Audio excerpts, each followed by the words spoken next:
Hi, and welcome to the MVAC Lab. I'm Kathy Stevenson, MVAC's Operations Manager. Recently, as part of MVAC's 40th anniversary, we shared a conversation with Jim Gallagher, who started the undergraduate archaeology program here at UW-La Crosse, as well as the Mississippi Valley Archaeology Center, with its combined mission of regional research, contract archaeology, and public outreach. Today, we'll be talking with MVAC's current director, Tim McAndrews, who came to UWL in 2001. Tim is a professor of archaeology and chair of the Archaeology and Anthropology Department, and he'll be sharing his perspective on MVAC and the undergraduate archaeology program at UW-La Crosse today. Hi, Tim. Thanks for being here. It's nice to have a chance to get together and talk about this being MVAC's 40th anniversary. Now, you've been at UW-La Crosse for 21 years now, and you have seen MVAC in action. You've been a part of it as well as undergraduate education. What's your perspective on MVAC? Well, MVAC is really the reason why archaeology at UWL is so special. Um, Before I was here at UWL, I worked in cultural resource management for several years, including managing a cultural resource division of a major engineering firm based in Pittsburgh. And in that context, we did business. We did the business of cultural resource management. We did contracts for departments of transportation, big projects. I managed anywhere between 40 and 60 cultural resource management professionals, depending on what projects we had going. Um, and as a graduate student, before that, there was an organization at the University of Pittsburgh that was affiliated with the university, just like MVAC is affiliated with UWL, that did contracts as well. And it was fun for me to listen to Jim Gallagher recount the origin myth of MVAC, because that and my experience with MVAC ever since I got to campus has distinguished MVAC from the other contract organizations I've been a part of. Even though the organization at the University of Pittsburgh was affiliated with the university, it did not have the public outreach and education uh, uh, mission that MVAC has, nor did it have the community engagement, the involvement with the public that MVAC had from the very beginning, starting 40 years ago. And that project at Valley View Mall really is when the two components of MVAC were born. Uh, that was the time shortly after the legislation passed requiring the kind of archaeological work that MVAC does and other organizations does in the environmental compliance process. And getting the public involved was really the brilliance of Jim Gallagher in establishing MVAC from the beginning. And it's what a lot of organizations, the organization at the University of Pittsburgh has been defunct for now 20 plus years. What's kept MVAC going is its engagement with the public and its education mission. And from those early days, starting at Valley View Mall, both the contract end of cultural resource management as well as the public education outreach has been a major component of what MVAC does, and that's a special thing. That combination of regional focus, cultural resource management work, and public outreach, community engagement has really stood out to you over the years. What are some of the other impacts of that you've seen? So as I look back at MVAC over the years, and I've been very involved in MVAC for the last 10 years as the director, what is remarkable to me is and what makes MVAC really special is the people that have been involved in the organization, the staff are fantastic professionals. They know exactly what they're doing. They're wonderful people. And they've been at MVAC, many of them, from the very beginning. And that kind of longevity with an organization, I think, speaks very highly of the organization itself. To have dedicated staff members who have been with the organization for decades. And that is rare in the cultural resource management industry, to have that kind of continuity of staff within an organization. So the people are what make MVAC what it is. And from the very beginning, a lot of MVAC's work was, as Jim Gallagher recounted, salvage work, salvage archaeology, where before Jim came and started doing some archaeology in this region, there was really very little known of the prehistory of the Coulee region. MVAC over the last 40 years has done a tremendous amount of really solid archaeology, and hundreds, if not thousands, of archaeological sites have been found. What we know about the region today is due to the work almost solely of archaeologists at the Mississippi Valley Archaeology Center. The early work that MVAC did in the context of cultural resource management, the contract work MVAC did, was largely salvage archaeology. A developer would run into some remains and MVAC would get called.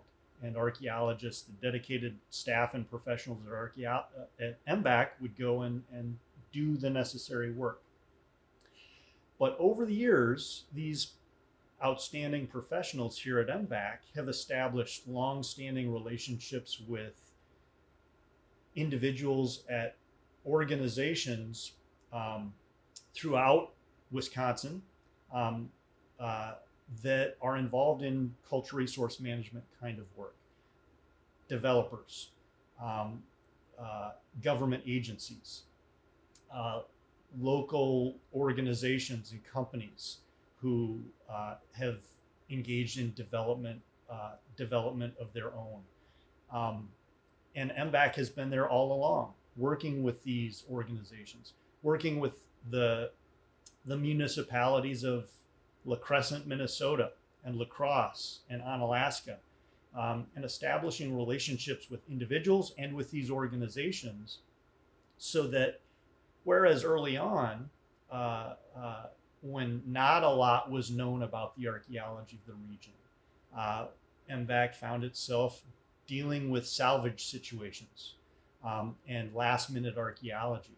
But these relationships that the professionals at MVAC have maintained with these organizations throughout the state has led to a situation where MVAC is a partner during the planning process, before heavy machinery starts moving earth. So MVAC staff members are working closely with planning departments and officials at different organizations during the planning process to ensure that a salvage situation doesn't arise. And these strategic relationships typify the kind of relationship that the University of Wisconsin-La Crosse is increasingly emphasizing in its current strategic plan to establish strong community partnerships, engage with the community in education and outreach, but also for the economic benefit of the region. And MVAC has been doing that for many years now. And it's because of the reputation they've established throughout the region. It's because of the corpus of information that they've generated through their archaeological research for 4 decades now, that has put them in a position to really work closely with planners and responsibly address challenges to archaeological resources before those challenges arise. a lot of things have changed over the last 40 years. What are some of the things that you think are among the most significant changes over that time and going on today? Yeah, a lot has changed in archaeology in a number of realms. Methodologies have developed. We now have the ability to look at laser generated maps um, of, of landforms, and we've got archaeologists and collectors within our community who have looked at LIDAR maps to find mounds um, that you would walk right over if you were in the field actually in that location. Ground penetrating radar, geophysical testing that can see underground. So there are major methodological changes that have taken place. Within CRM, legislation is always adapting and changing to current situations. And so over the years, MVAC has been very nimble in how they have adapted to changing legislation. They have maintained a very strong relationship with the Wisconsin Historical Society and the archaeologists centered there. And being able to adjust to the changing legislation is key to remaining active in that industry and conducting that kind of archaeology and responsibly representing our clients in the compliance and planning process. Maintaining strong relationships with indigenous communities and incorporating all perspectives into interpretation and involving people from all different walks of life with different perspectives into the work that we do, inviting as many people as we can into the public archaeology that MVAC continues to do. It's something that is really important to MVAC now and well into the future. Undergraduate education and opportunities for undergraduates has always been a high priority at MVAC and in the department, as well as at UW-La Crosse. What is your perspective on that? Well, MVAC was actually here before there was an archaeology program, and it's the archaeology program is largely here because of MVAC. And the thing that makes the archaeology program so strong, and our program is recognized across the country. We have students that come from all over the United States, even abroad, to come here to study archaeology. So we have a well-established, strong archaeology program, and it has its roots in MVAC. What MVAC has provided over the years is a training ground for our students where they're actually exposed to actual on-the-ground archaeology. 95% of archaeologists in the United States work in the cultural resource management industry, doing the kind of work that the contract staff at MVAC does. And our students from the very beginning, because MVAC is on campus, have been able to engage with MVAC, learn from the staff,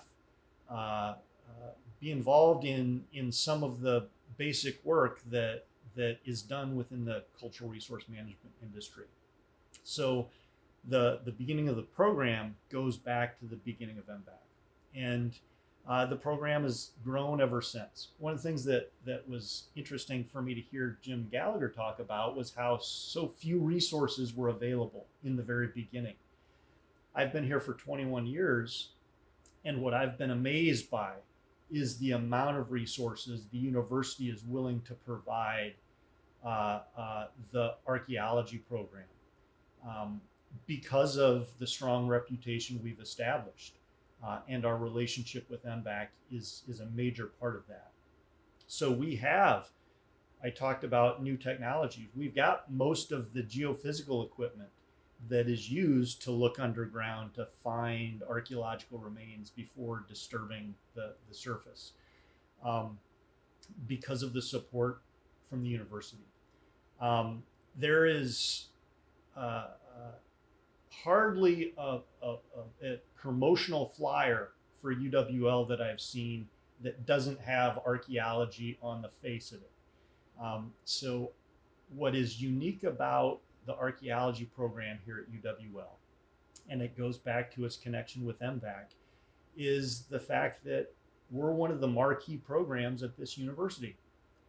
It's one of the programs that wherever administrators from UWL go, they talk about the archaeology program. It is a special thing. And I've been privileged to be able to be a part of that for now over 20 years.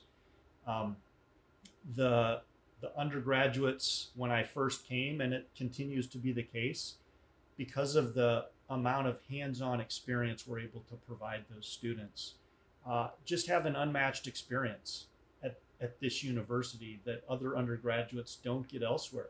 There are other institutes that at other universities that do contract archaeology. I described the one at the University of Pittsburgh briefly. There are those kinds of institutes at other institutions, but without exception, those other institutions also have graduate students that monopolize those experiences. Here at UWL, we're able to give those experiences to our undergraduate students. So they become engaged, they gain tremendous experience, and it's fun to watch them from the first year they come in as freshmen, excited about archaeology, and seeing them get more and more excited the more involved in lab work that they get involved with, field work, all of the opportunities they have here at UWL. Now, in the last 20 years, there's been a lot of change in the department as well. When I came there, my first year was Jim Gallagher's last year. He retired at the end of my first year. That's when Joe Tiffany was hired, the second director of MVAC, who was here for 12 or 13 years, I believe. Was a great colleague in the department. Jim Thieler was a tremendous, I look back at my career, and it wouldn't have been as rich to this point had I not worked with Jim Thieler, who served as a mentor to me, a supportive colleague. Jim and Joe both very supportive of anything I ever did. So I couldn't be more thrilled to have been able to work with the people I've been able to work with here in the archaeology department. But the changes that have taken place, there were 3 archaeologists when I started, and 2 cultural anthropologists. And we had an archaeology major. We were part of the Department of Sociology and Archaeology. And over the years, our program grew. More and more students enrolled in our programs because of the high quality of our faculty, and the high quality of our programs, the tremendous experiences they're able to get. But we added another cultural anthropologist. We currently have 3 cultural anthropologists on staff. We have 4 archaeologists full-time. And it's been several years ago now, but we reached a threshold where we were able to become our own department. So we are now the Department of Archaeology and Anthropology. We still have our archaeology major, but we also have a major in cultural anthropology, that students that are interested in studying contemporary human cultures are able to pursue that interest in a major program of study that is led by our fantastic cultural anthropology faculty members. So while everybody who was here when I first came to UWL is now retired, I continue to have the best colleagues I could hope for. And we're able to deliver still a world-class education to our students. In addition, going back to the resource issue that Jim had talked about, we've been blessed to receive more and more resources, not just in terms of technology, but in terms of space. We've grown out of the room 310 that Jim talked about as being the original office of MVAC to garnering most of the third floor of Wimberley Hall. We have a big, relatively new laboratory classroom where we teach a number of our lab-based courses. But most recently, we've also been given 3 new lab spaces, one to serve as an ethnographic technology lab, where our cultural anthropologists are able to transcribe their interviews with the people that they're talking to and the groups that they're working with. We have a digital archaeology lab that has high-end technology for 3D photogrammetry, which allows us to digitize in digitally artifacts that we recover from excavations. It allows us to document features that we excavate on site. It's really a major step forward, and having a fully developed 3D digital lab devoted to that kind of activity is really special. And recently, we also acquired 2 other lab spaces, one of which is dedicated to undergraduate archaeological research. So students can work on their senior theses and whatever collections that they're analyzing in this lab space dedicated for that purpose, for undergraduate research. And then finally, we have a zooarchaeology lab with faunal collections from both Eastern Europe as well as North America. Tremendous. That lab space can also serve as a smaller laboratory classroom where we can teach hands-on archaeology to our students, which has always been one of the great strengths of our program. Now, one final thing that I'd like to talk about with respect to our undergraduates is, and their relationship to MVAC, is we've established a pipeline whereby experienced students are able to engage in internships here at MVAC, working with the vast collections that MVAC has compiled over the years. Now, another role that MVAC has played is as a regional repository for archaeological collections. And those archaeological collections are like, the repository is like a library of resources for archaeologists to learn about the past. And generous donors, supporters of MVAC, have provided donations specifically that have been used to support student undergraduate interns conducting this kind of research on the collections in MVAC's repository that provide them tremendous practical experience. It provides them the support they need as poor undergraduate students that are just trying to make it through a very expensive 4-year career. So all of this ties back to the connection between the archaeology program, our students, our supporters, our generous donor base, and the work that MVAC staff do on a daily basis. Like Jim Gallagher said in his interview, we have it all here, and that's a very special thing.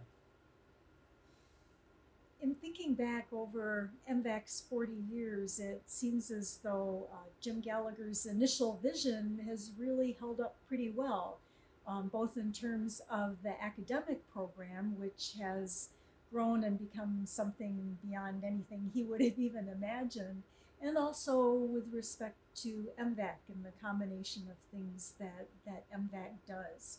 So what is your take on MVAC now and going forward as we head into the next 40 years? So MVAC is going to continue doing what it's always done, because it's always done very good in the world of archaeology. And the last 3 years or so have been a challenge for MVAC because of the pandemic. We were all isolated, and it inhibited MVAC from doing what I think it really does best, and that is providing rich experiences for our supporters, for the public, for people interested in archaeology in this region to spend some time in the field, to work with artifacts, to experience what it's like to discover the past, which is what archaeology is all about. It's been challenging because we haven't been able to do those kinds of outreach activities.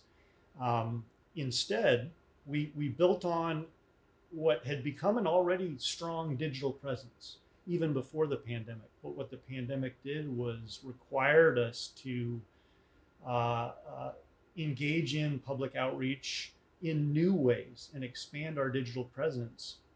And we've done beautifully at that. And it's been fun to watch the growth in engagement online in terms of following MVAC. And maybe the pandemic had that isolating factor of being alone and being stuck at home encouraged people to engage MVAC even more, at least from a digital perspective, from a remote perspective. But MVAC is dedicated, as it has always been, to engaging the public in rich experiences to really give the public those exploration and exploratory experiences that are so special and fundamental to the science of archaeology. So we really need support. As Jim Gallagher noted, the primary means of support for our public outreach here at MVAC has always been our donor base. And we've been so fortunate to have long-term supporters of MVAC who have given generously and have allowed us to engage in those kinds of outreach activities. And we're going to need that more than ever now moving forward as we turn back to more face-to-face engagement with the public, getting back out on the field survey in the spring, and the other kinds of activities that we provide where the public can get involved, get their hands dirty, and our donor support, as I said, has always been generous, and we really need it more than ever now. Well, and we look forward to being in continued contact digitally and in person with all of the people in this region, and looking forward to heading into that next 40 years. We hope you've enjoyed this conversation with Tim. Soon we'll be sharing another video with Jim Thieler, now Professor Emeritus at UWL. Jim is well known for his research contributions as well as his many years of undergraduate teaching. He was a key part of growing both MVAC and UWL's undergraduate program into what they are today. Until then, please visit MVAC's website. The link is in the video description. You'll find lots of information on archaeology, as well as links to our other YouTube videos, our monthly e-news, and Facebook and other social media. You can also find how to donate to support MVAC's work, including our videos. Thanks for watching.